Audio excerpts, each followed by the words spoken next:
Put call ratio भी specially bank Nifty का oversold होने के नज़दीक है। तीसरा, उस ओवरसोल्ड होने के बावजूद बाजार रिकवरी क्यों नहीं दे रहा और बड़ी क्यों नहीं दे रहा, उसकी दो बड़ी वजह है। नंबर वन, एक तो ट्रेडिंग पोजीशन ही हल्की है। भाई कोई आदमी शॉर्ट कब काटेगा? जब फॉर एग्जांपल कोई बैंक निफ्टी में शॉर्ट है या कोई निफ्टी में शॉर्ट है या कोई HDFC बैंक में शॉर्ट है और उसको लगता है कि रिजल्ट आया, रिजल्ट पहली नज़र में ठीक दिख रहा है, तो वो काटने के लिए दौड़ेगा। लेकिन काटने के लिए कितने लोग दौड़ रहे हैं? हार्डली कुछ। क्योंकि एक तो क्या होता है, आपकी पोजीशन शॉर्ट होती है, एक तो रेशियो से होती है और एक ओवरऑल पोजीशन से होती है।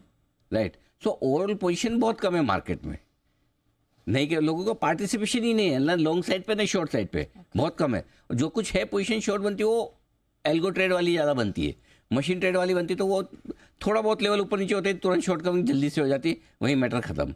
तो एक तो उस वजह से नहीं हो रही। दूसरा ये कि इस बार वायदा कारोबार में शॉर्ट पोजीशन बनने के बजाय मार्केट में डिलीवरी बेस्ड सेलिंग ज़्यादा हो रही है।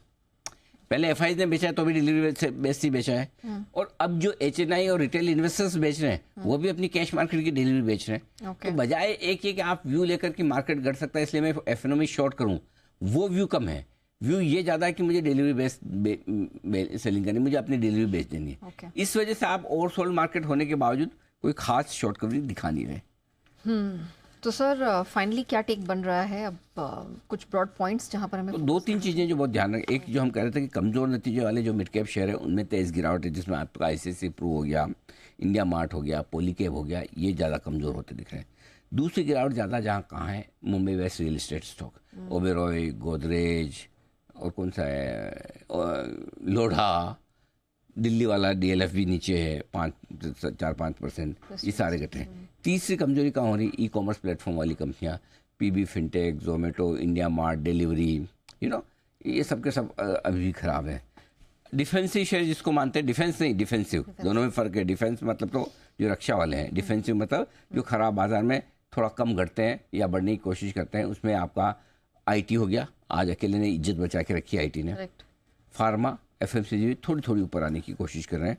आखिरी घंटे में अगर आपको उछाल मिले HDFC बैंक के नतीजे के बाद, आज सुबह हम बात यही कर रहे थे कि आज मेक और ब्रेक दिन 2 H लेटर्स है, HDFC बैंक और HUL। अब तक तो HDFC बैंक ने कुछ खास ऐसा खराब नहीं। देखो ये प्रोविजन के नंबर अच्छे आ रहे हैं, अगर प्रोविजन घटी है 4217 से 3154 करोड़ तो ये बढ़िया, ये मजबूत एसेट क्वालिटी बता रही है।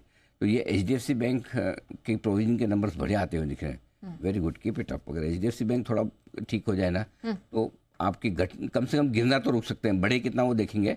ये आपके लिए। और आखिरी घंटे में अगर उछाल आए तो धीमे धीमे आपकी फंसी हुई ट्रेडिंग पोजीशन को हल्का करिए, बजाय नया कुछ ज़्यादा उछल कूद करने के। जितना हल्का रहेंगे उतना बेहतर है। ओके, चलिए अगले 1.5 घंटे के लिहाज से और क्लोजिंग तक आपको क्या करना है सर ने बता दिया, लेकिन आइए वक्त हुआ है स्टॉक इन एक्शन का।